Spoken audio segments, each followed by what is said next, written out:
Suspense.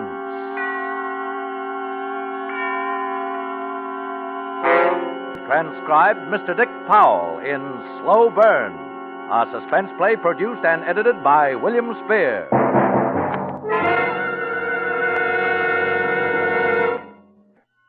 And now, with Slow Burn, and with the performance of Dick Powell, once again to keep you in suspense.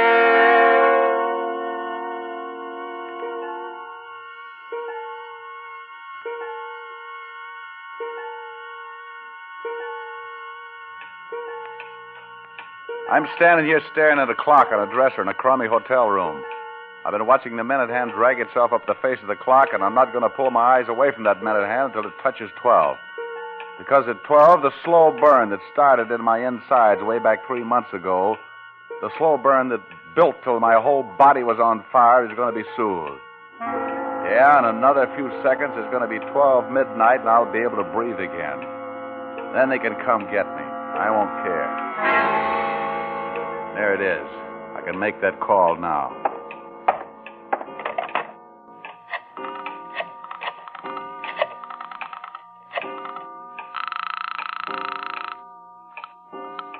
Morning, Harold.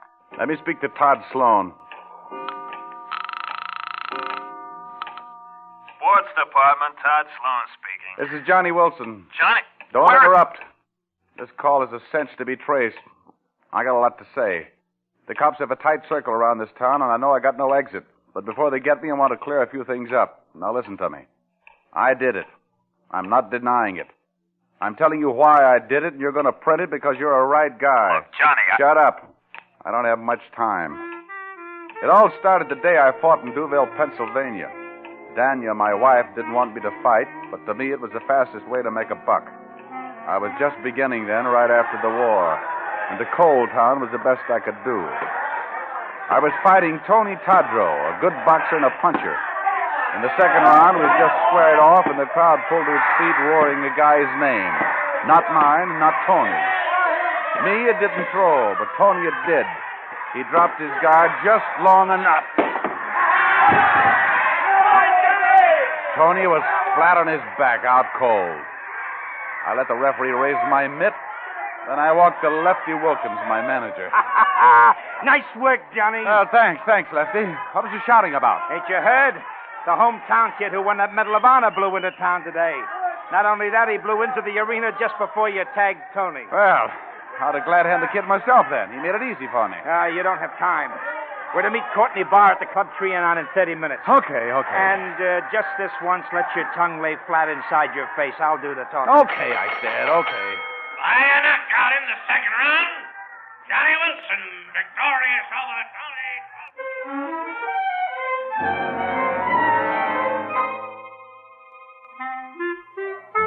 You saw Johnny fight tonight, Mr. Barr. He's good. It takes more than good these days. We know that, Mr. Barr. That's why I ask you in. All we need for him is the right build-up and the connection. Now, look, when I engine a show at a nightclub or a fighter, I want a reasonable chance to get my money back. Lefty, you never brought a fighter to the top yet. But this time it's different. Johnny Wilson is the next champ. Oh, don't beg him, Lefty. If he's too blind to recognize a good thing when it's shoved in front of him, let him get a seeing eye dog. Oh, I'd take a chance on Johnny if he had an exploitation angle. The way it is now, there's too many good boys bouncing around. Don't need the build-up will have to go into him. No. I'm returning to New York tonight. Goodbye, gentlemen. Yeah, he's got nothing. Nothing but money. Someday I'm going to walk into a bank and look at the stuff. You know they keep the trap behind little cages?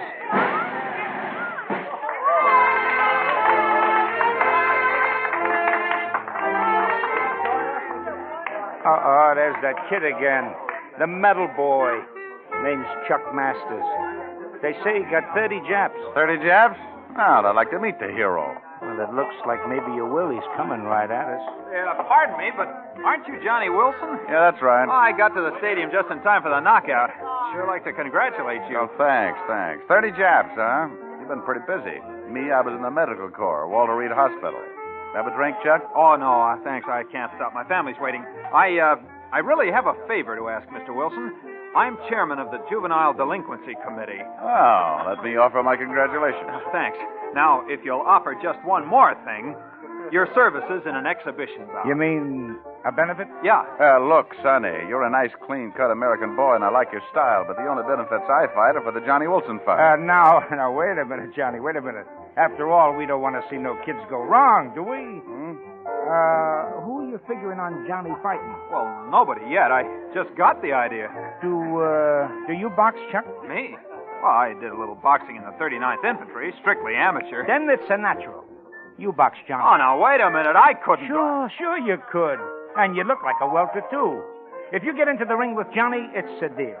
Good idea. Good publicity. You don't understand. You can't ask a guy to fight unless you're willing yourself. Especially for nothing. You do, we do. You don't, we don't. Well, okay, it's a deal. Thursday night at the stadium. Yeah. All right, Lefty. What's the setup? In the ring Thursday, I want you to make him look good. I want the kid to think he's a wonder boy. I want to sign him. And then? Then I take him to bar as my new fighter. Medal of Honor and all. No bar like that. Endorsed by Congress. Keep talking. We've got some of the exploitation angle he's talking about. And with the dough we make on Chucky Boy, we'll finance you to the title.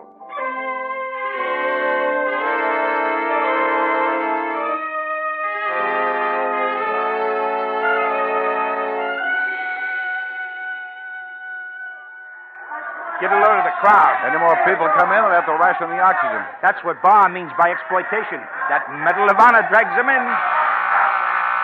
There it is. Now remember, Johnny, don't win. You don't have to lose, but don't win.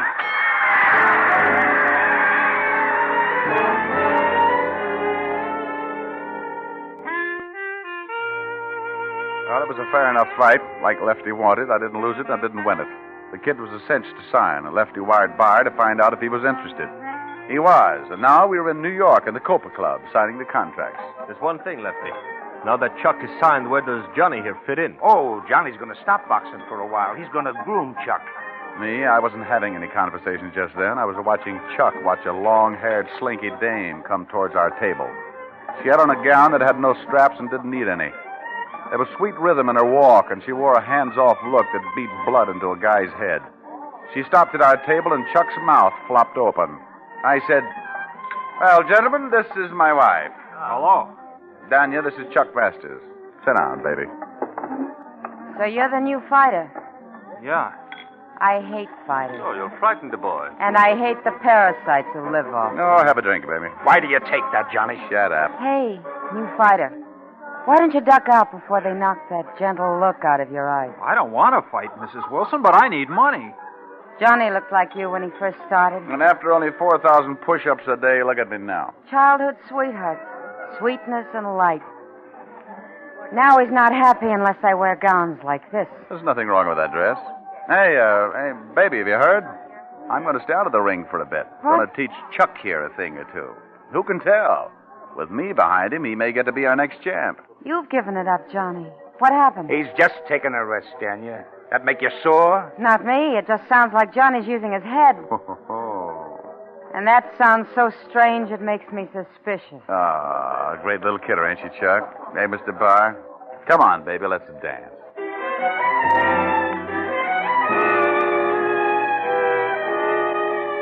Now the publicity build-up started. Chuck was a hero. The story of the signing hit the papers coast to coast, border to border. The Fighting Marine. They traced his medals to every beachhead. I even came in for some publicity as Chuck's best friend, the guy who was sidetracking his own career to train him. And on the day Chuck signed for his first fight, with Whitey Carnes in the Bronx Coliseum it was, who should come in to give him his medical but my old CO from the Med Corps, Doc Peterson.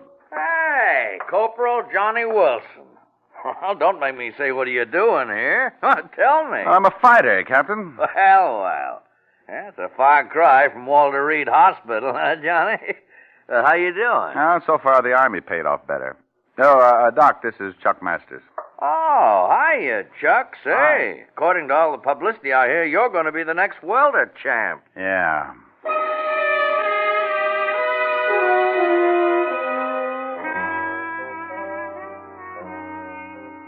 With Barr's money, we opened a training camp in the Berkshires. I taught Chuck to box, and he learned fast. His left wasn't too good, but his right was okay, and he was shifty. 3 days before his fight with Carnes, Chuck and me were in the ring, sparring. Hold it, Johnny. There's Dania. Hello, Dania. Hiya, chum. Well, baby, I didn't expect All right. What are we waiting for? Oh, it's you, huh? Hello, Lefty. Training camps is no places for dames. You know that. Yeah, that's right. You never watched me train before. What's the magnet? I got the day off, and I wanted to watch the process whereby they turn a guy like him into a guy like you. I looked at her lips while she was talking, and the thought that she might be hoping for somebody else's lips on hers, Chuck's maybe, tore at my inside. The gong sounded, and I went for him. Take it easy. Take it easy. Cut it out. Cut it out, Johnny. Cut it out. What's the matter with you? You nuts?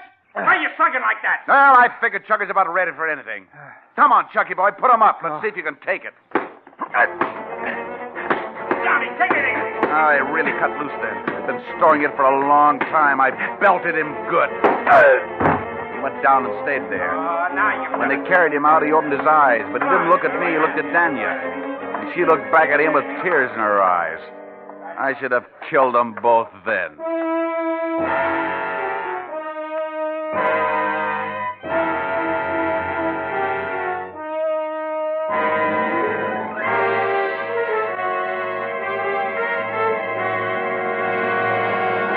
Dick Powell in Slow Burn. Tonight's production in radio's outstanding theater of thrills, Suspense.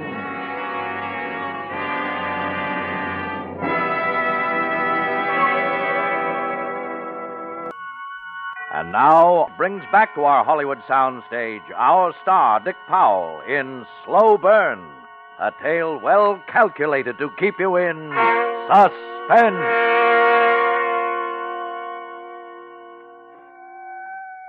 Still on the phone, Todd? Yeah. Well, hold it a second. I want to gander out the window.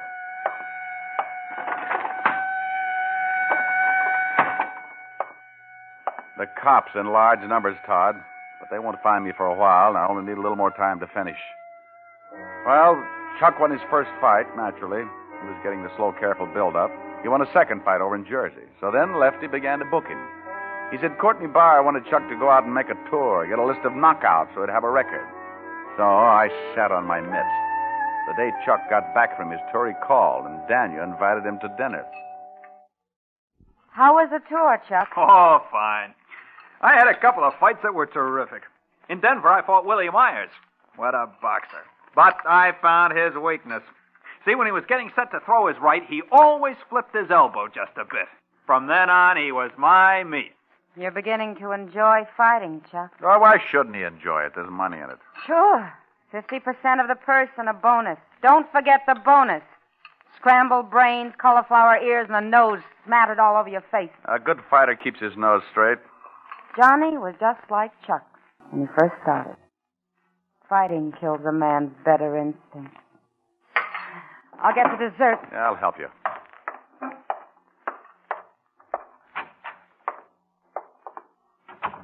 So I got no instincts. I'm just a bum, huh? Cut the pie, Johnny. Now, give me the knife. I'm not worth anything, huh? I stay with you because I'm trying to salvage what I think is still there. And that crack that I used to be like Chucky is Johnny, now. we can still save it. I want it to be the way it was. You stay away from him. What's the use? Come in and finish your dinner. You heard me. Stay away from Chuck or I'll finish him.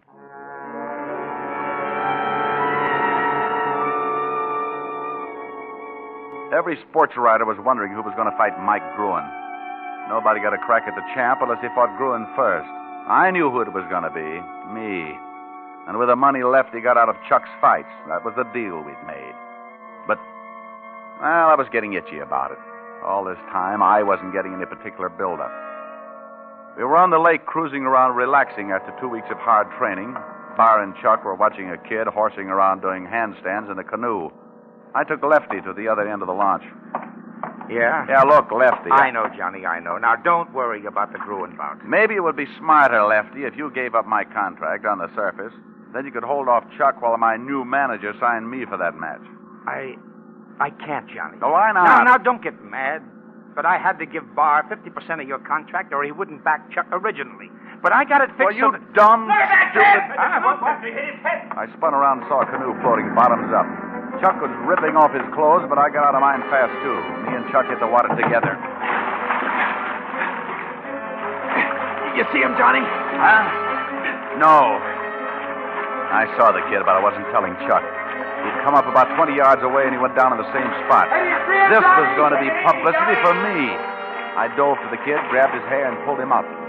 When the boat came up alongside, Lefty hauled him in. That's it. Come on. When they pulled me into the boat, I saw Lefty point to the landing. Oh, look at that carload of reporters that just drove up. Chuck, you and Johnny get all of those wet clothes. I'll take care of the reporters. Reporters? Well, send them along, boys. Photographers, bring them on.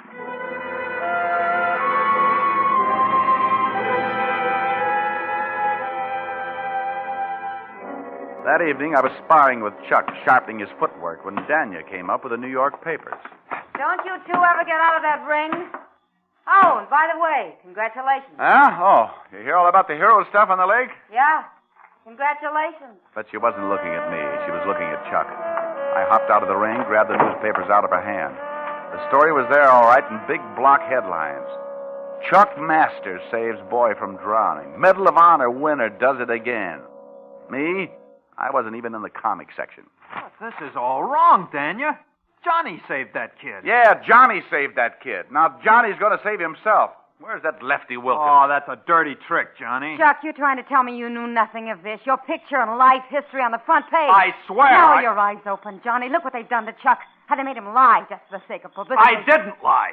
And what publicity? Your fight with Mike Gruen on the sports page. The whole double cross opened up like a filthy sunflower. I was the patsy, the fall guy, the jerk, the dummy. I was going to be the next champ. Yeah, the next champ under the dunce cap. I wanted to pound someone, something, anything. My eyes focused on Danya. I'm glad this has happened. Maybe, Johnny, now you'll give up. We'll have a chance to live decent, normal lives. I'm glad this has happened. I spark-plugged this whole thing so I could get that Gruen bout. I fixed it. You're stupid. Shut up! You hit me. You miserable skunk.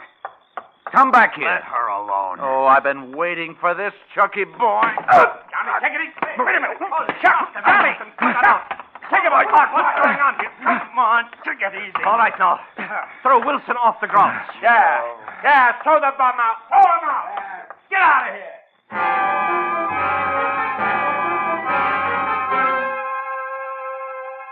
They threw me out all right, and while they were doing it, I was thinking I was going to kill Lefty Wilkins. That was definite. And I remembered that all Daniel worried about was Chuck. Chuck's character. Chuck's gentle look. Yeah, I was going to kill Lefty. And for Chucky boy, I was going to think up something special. Very special.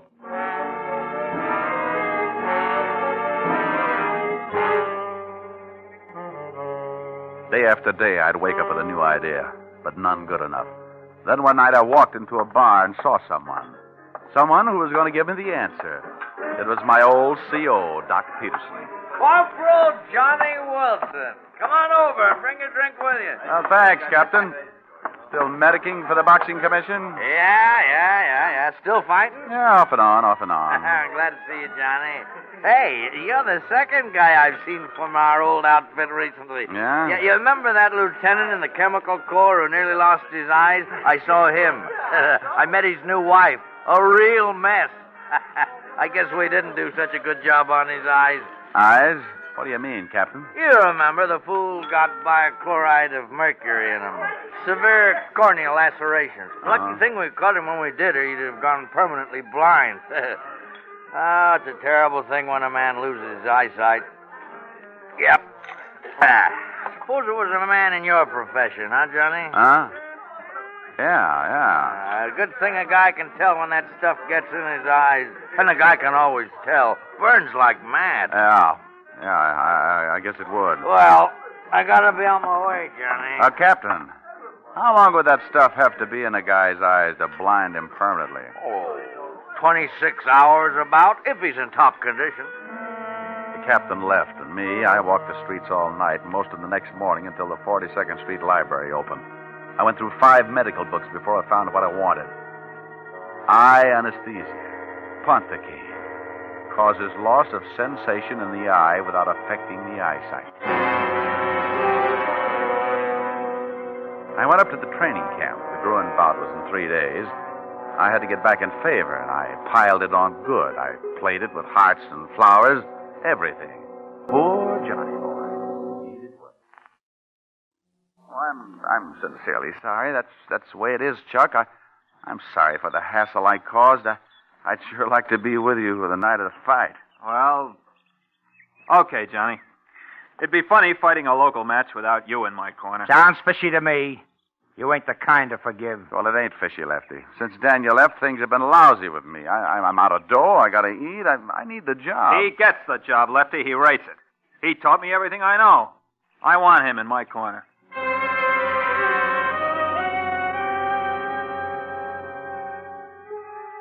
When we walked down the aisle in the garden for the ring, I had three things in my bag.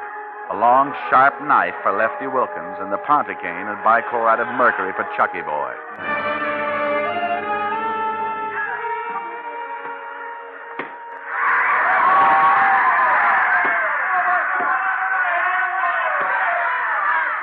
At the end of the fourth round, Chuck was way out in front and Lefty was beaming all over.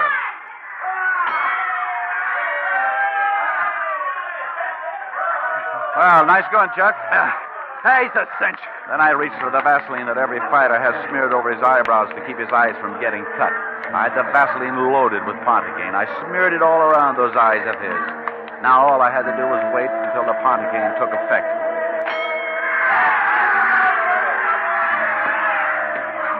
The next three rounds were a nightmare. Chuck seemed as good as ever, and Gruen was weakening fast. Suppose he got knocked out before I got the bichloride in Chuck's eyes. Well, everything still okay, Chuck? Hey, sure must be poop, Johnny. He hit me in the eye 3 times that round. I didn't even feel it. Yeah? That's all? Oh, come on, Johnny. Swam my face. A little cold water, boy. Next round, I'll kill him. He leaned back. I picked up a sopping sponge from the outer bucket, the one with the bichloride, and I swabbed his face and kept swabbing it while the liquid ran over his forehead and down in his eyes. This is it. He didn't even wince as the poison drained under his lids, into his eyes and over his eyeballs. He started the 8th round strong and cocky. He pushed Gruen all over that ring. And then all of a sudden it happened. He stopped and put his gloves to his eyes, trying to rub away the creeping blindness. Gruen played it cagey. He thought it was a trick. But as Chuck desperately hunted for him, Gruen caught wise and he piled into Chuck. Gruen tore his head off. He hit Chuck with everything but the ring post. Chuck kept going down and coming up for more. Oh, it was beautiful. I picked up my bag and left the corner. On the way out, I stopped for a moment where Lefty Wilkins bent forward, agonizing in his seat as he watched the championship go out the window. He didn't even move when I shoved the knife into his back. The crowd was screaming for the kill as I walked out.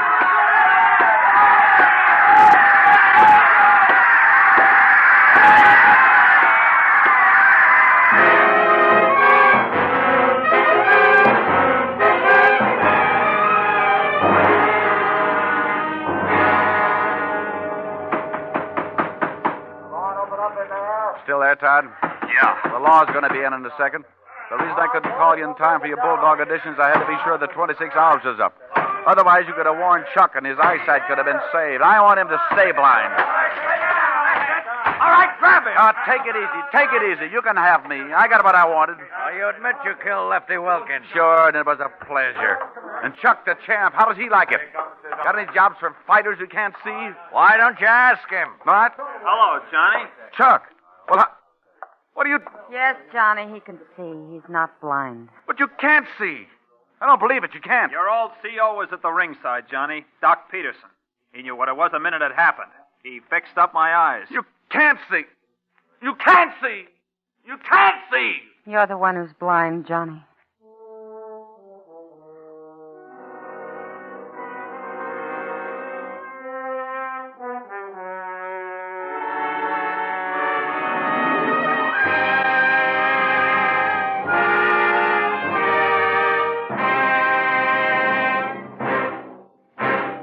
Suspense. Tonight's star, Dick Powell.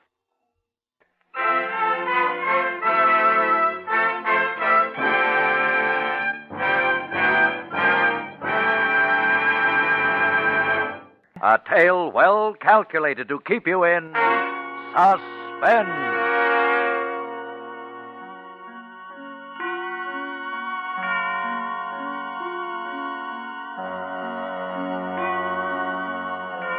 Tonight's transcribed suspense play was produced and edited by William Spear and directed by Norman MacDonald.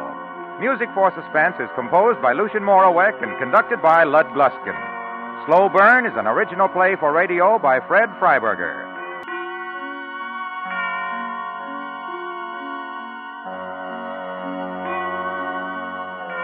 CBS, the Columbia Broadcasting System.